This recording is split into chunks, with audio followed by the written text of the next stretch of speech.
Hi friends, എല്ലാവർക്കും ജെസ്സിസ് heaven ചാനലിലേക്ക് സ്വാഗതം. ഇതാണ് നമ്മുടെ റോസ്മേരി.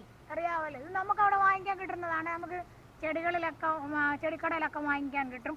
അപ്പോൾ എല്ലാവരും ഒരു റോസ്മേരി വാങ്ങിച്ച് വെച്ചേക്കണം. അപ്പോൾ നമുക്ക് കറിക്കൊക്കെ നല്ല സ്മെല്ല് കിട്ടാനൊക്കെ ഉപയോഗിക്കാം. പിന്നെ മുടി വളരാനായിട്ട് റോസ്മേരിയുടെ ഓയിൽ ഒത്തിരി നല്ലതാണ്. ഞാനിപ്പോൾ വേറെ തലമുടി മുഴുവൻ പൊഴിഞ്ഞു പോയി കഷണ്ടി ആയതാണ്. അത് കഴിഞ്ഞപ്പോൾ തന്നെ അസുഖമെല്ലാം വന്നു കഴിഞ്ഞാൽ ഒത്തിരി മുടി മുഴുവൻ കണ്ടവാനം പോയി കഴിഞ്ഞ് പിന്നെ കിളുത്ത് വരുന്നതാണ്. റോസ്മേരിയുടെ ഓയിൽ ഞാൻ പുരട്ടുന്നുണ്ട്. റോസ്മേരിയുടെ ഓയിൽ നല്ലതാണ്. അപ്പോൾ ഇത് എണ്ണ കാച്ചാനും ഒക്കെ ഉപയോഗിക്കാം. അപ്പോൾ എല്ലാവരും ഒരു റോസ്മേരിയുടെ പ്ലാന്റ് വീടുകളിൽ വാങ്ങിച്ച് വെക്കണം കേട്ടോ.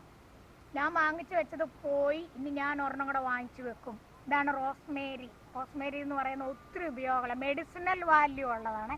റോസ്മേരിയുടെ ഓയിൽ തലമുടി ഒഴിഞ്ഞു പോകുന്നവരും തലമുടിയുടെ ഉള്ളില്ലാത്തവരും ഒക്കെ ഒന്ന് സ്വല്പം എടുത്ത് ലൈറ്റായിട്ട് ചെറുതായിട്ട് ചൂടാക്കി തലയോട്ടിയെ തേച്ച് പിടിപ്പിച്ച് മസാജ് ചെയ്തിട്ട് കുളിക്കണം കേട്ടോ.